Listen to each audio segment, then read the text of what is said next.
جنگی طولانی، جنگی مدهیش خرابی آور میان ایران و عراق، جنگی 8 ساله که از سال 1980 تا سال 1988 دوام یافت.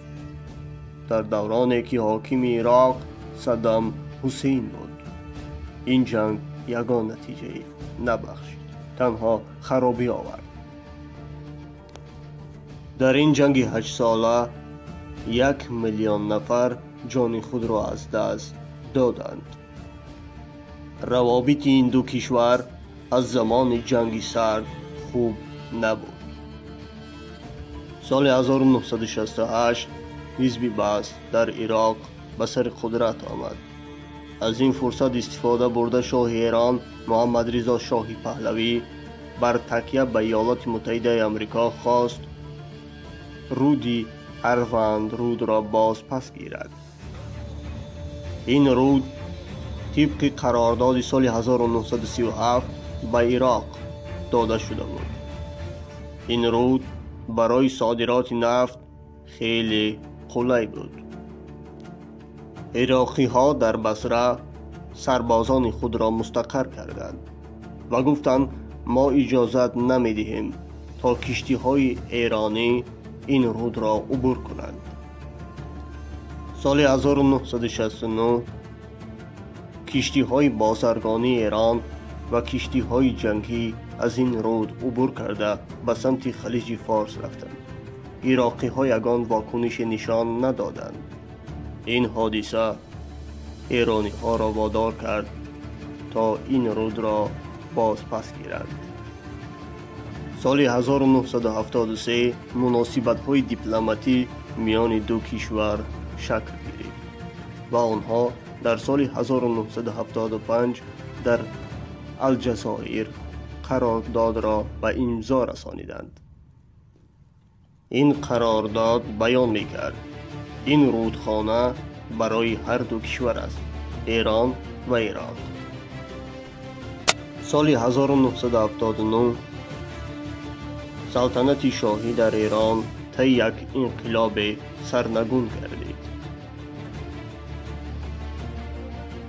این حادثه را عراقی ها طرفداری کردند، پذیرفتند، فکرهای مثبت داشتند. اما صدام حسین که سال 1979 در عراق به سر قدرت آمده بود میخواست تمام خلیج فارس را اداره کند. صدام حسین فکر میکرد ایران انقلاب را دید و حالت نظامی خراب گشته دارد.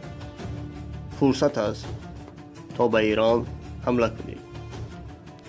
همین طور صدام حسین سرفرمانده قوه های عراق 22 سپتامبر سال 1980 فرمان داد تا به ایران حمله کنند. عراقی ها در اول 30,000 کیلومتر مربع را از خاک ایران اشغال کردند. ایرانی ها در ابتدای جنگ با 140 هواپیمای جنگی بر سرزمین عراق حمله کردند. طی این جنگ عراقی ها از امریکا، فرانسه، شوروی و چین تسلیحات جنگی خریداری می‌کردند. ایرانی ها باشند از کره شمالی و چین تسلیحات می‌آوردند. ایرانی ها طی این 8 سال منطقه های از دست رفته خود را به دست آوردند. این جنگ سال 1988 به پایان رسید. این جنگ به ایران 627 میلیارد دلار ضرر رسانید. 561 میلیارد دلار به عراق ضرر آورد.